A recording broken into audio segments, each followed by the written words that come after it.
Gotta find peace of mind. I know now I have to face. I gotta find peace of mind. Please don't let me. Hello, this is Tea Talks. We are back with another video. We don't clock anybody's tea over here, just my tea, and we talk about tea. So, as you may know, this podcast is to really get into various um different topics about different things. And today's topic is about worldly dating versus dating God's way, like the difference between the two. And it's very much a big difference. So there's very much a big difference in growing up.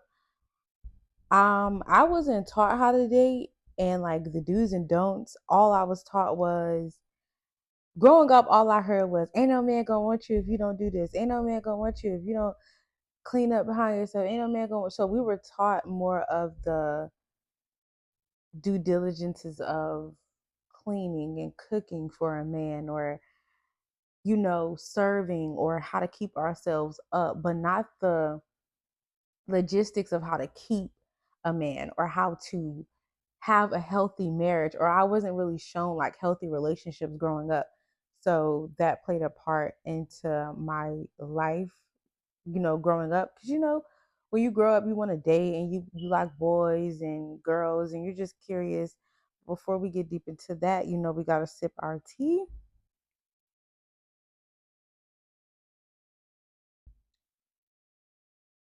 So I want to start with like dating in the world's way. It's like growing up from my perspective, it's just like you go off of a feeling, of course, a connection or interest, physical interest, and you just like that middle school puppy love, like, oh, I like him, oh, I like her. Elementary, you grow up, you're dating.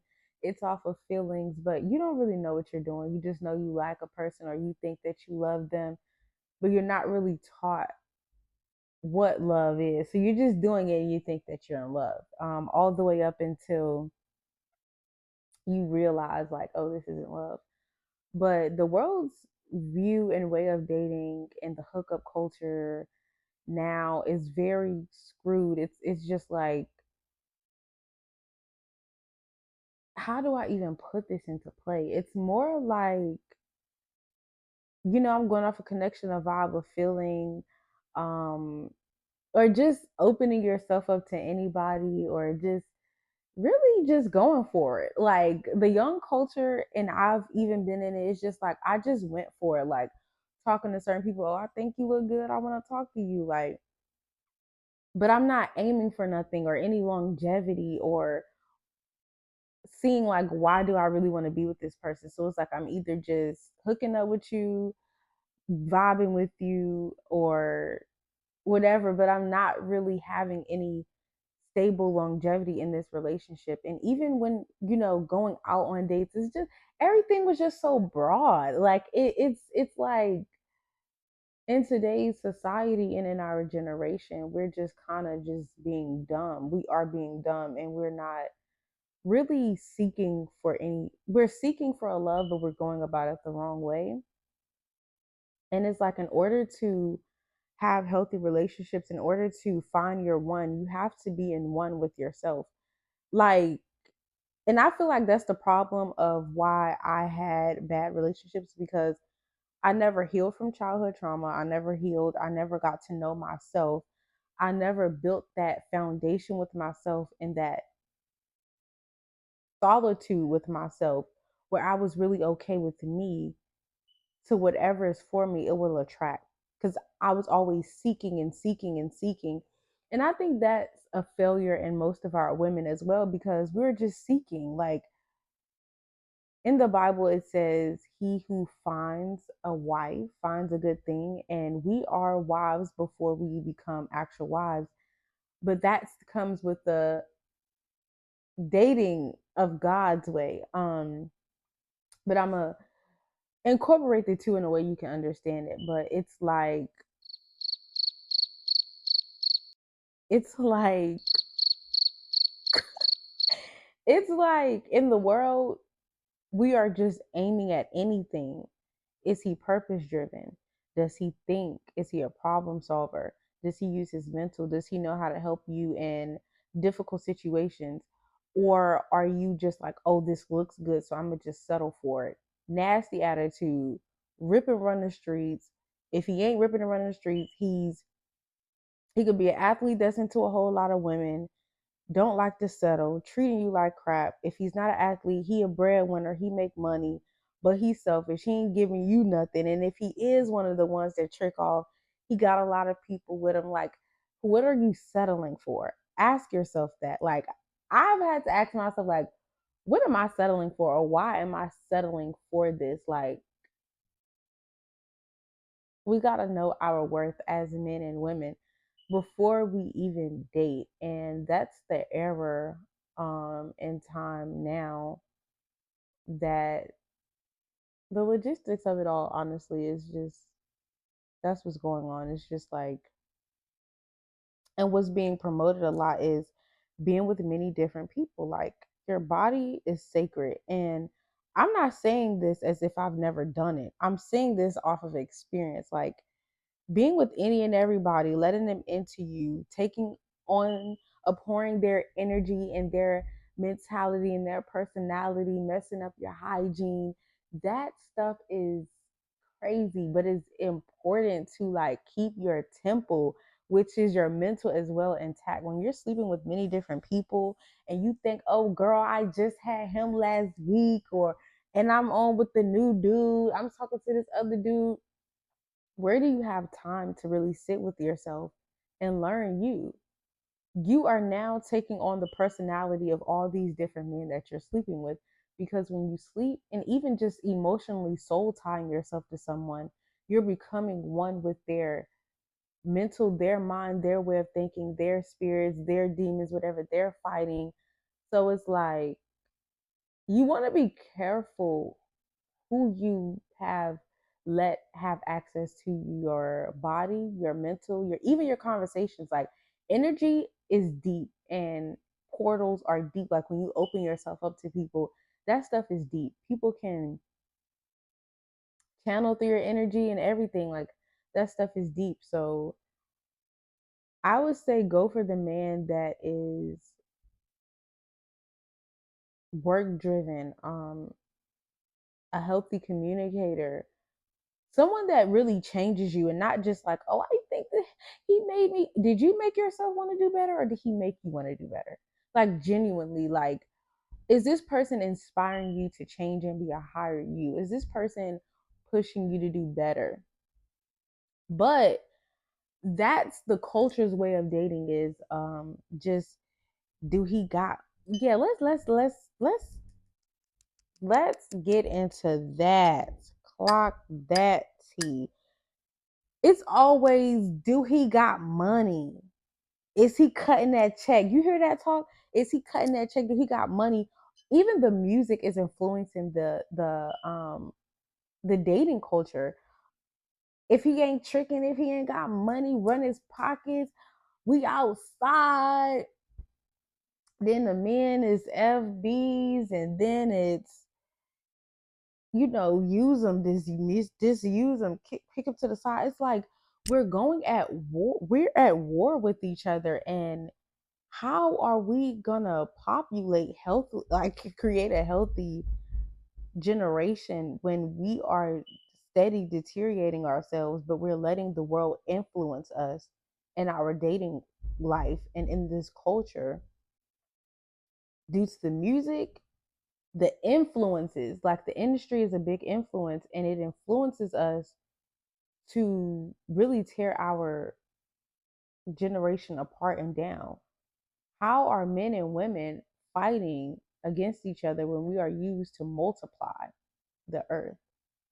Like, the music, we're literally battling each other, and it's like, how, so it's like, that doesn't make any sense, like, that really doesn't make any sense to me. But what I've learned as someone that was like an anxious attached person, like seeking that love and just seeking and wanting to date, even in my relationship with Christ, I was like, I'm lonely, I'm bored. Okay, we done this already. Where's my man?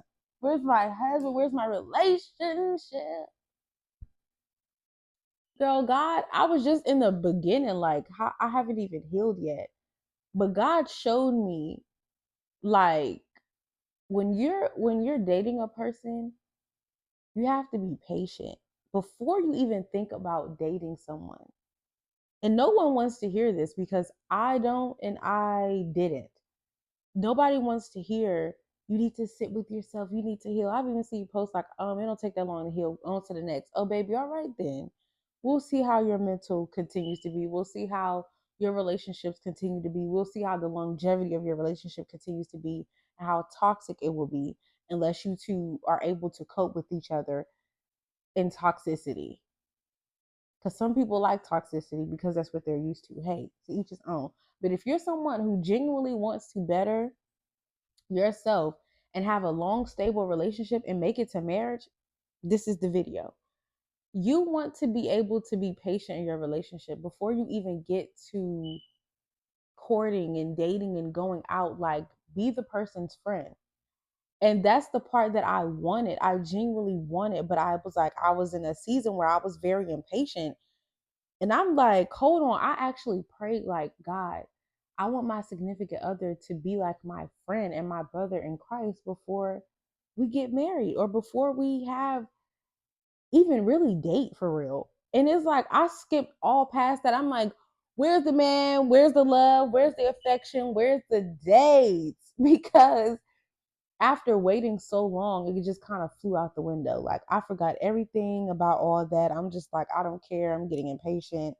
I don't care. But it's important to wait because it's really, you really got to think about it. You want something that's long term, you got to let it cook. You got to let it slow burn. You got to get to know this person, their traumas, where they come from in the world. Because what God also showed me is your person isn't going to come to you perfect. I thought just because when you get saved and you come to Christ that you're going to be perfect and the marriage is going to be perfect and the person is going to come as this knight in shining armor. That's not true. I mean, they will come in a way that will help mold you and shape you, but they're not perfect. And God had to show me, baby, you're not perfect. You thought it. Clock that T. You thought you was perfect. You thought you had it all together. You don't have anything together at all, and you will never have it all together. Never. But what you miss when God brings the person that He wants for you in His timing, patience, they will have the key to help you in areas where you make nobody else make it help you. And then you will have the same for them. It's like you have a transaction in your relationship, but you also have to learn healthy communication. You can't get out of character with your significant other. You can't be spazzing on them and demanding them to call and text you back immediately in the dating phase or in the talking stage or whatever stage you're in that is not officially yet or even dating. You can't be, oh, you blah, blah, blah, blah, like going off. Like, that's the quickest way to end it. If you want healthy, not toxicity. And if you want to change and you don't mean to be toxic, this is the way. You have to create your own stability. You can't depend on them if you're like an anxious attachment, such as I, or a woman like me. You can't depend on them for your happiness. You can't depend on them to make you whole. You can't depend on them to be your light in your boredom. Do some self care. Go take yourself somewhere. Go read a book. Change your underwear. Let me stop. Like, go do something, touch grass, breathe. Because one thing that I've learned with men, they are very good at putting themselves first. And women, we like to chase sometimes because I've been both the avoidant and the attachment. I'm at the anxious. So we like to chase sometimes or seek for validation or wonder, do you love me? Have so much confidence in yourself that you know that you're loved and you're beautiful and I'm that girl and I'm stable and I'm clear minded. But one of the ways that you can do that is literally through channeling your energy through self. Like, really pick up a book, stimulate your mind, do your feet, do TikTok videos if it makes you happy. Like, create your own safe space, but don't go seeking this person and seeking. Like, learn how to, even when you're dating, to give as much as been given and learn to take the rest and pour into yourself. Don't overgive, don't overshare, don't overdo. You still have to, in your courtship and your dating and talking phases, have a life within yourself. Even in your boredom time, they're not obligated to keep you happy. If they want space, respect that and learn how to be okay in your own space. And I'm 22, literally learning as I go with these things. And it's important for us women to not chase men because we want something so bad, or to settle or shrink ourselves in environments or with people or in dating phases because we feel like, I don't want to mess up a good moment, or I don't want to let this person go. Be okay with being okay with if this may not work out.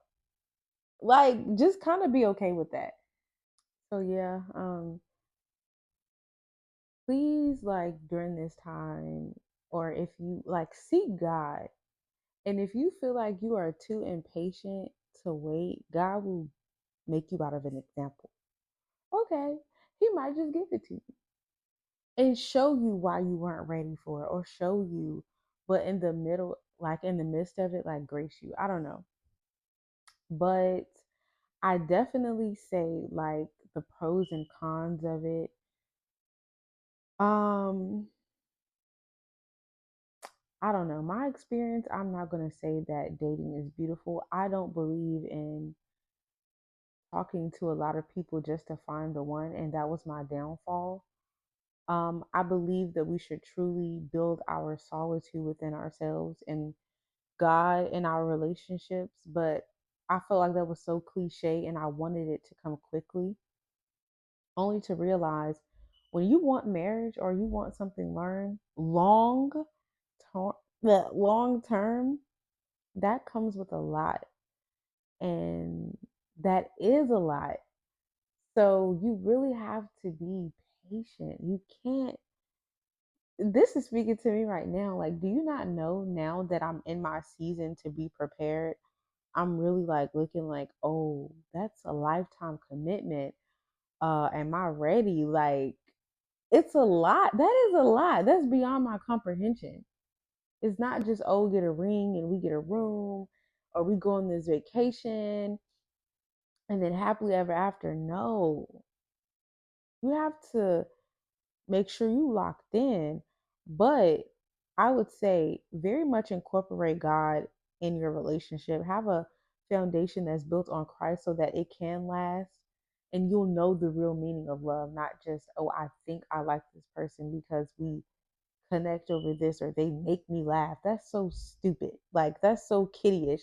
As an adult, you want to make sure that you're prepared and that you're praying together, you're fasting together, or that God is teaching you how to date, or this person is, good for you. So, yeah, make sure that God is the center and that you're praying and asking God for discernment on if this person is the one for me.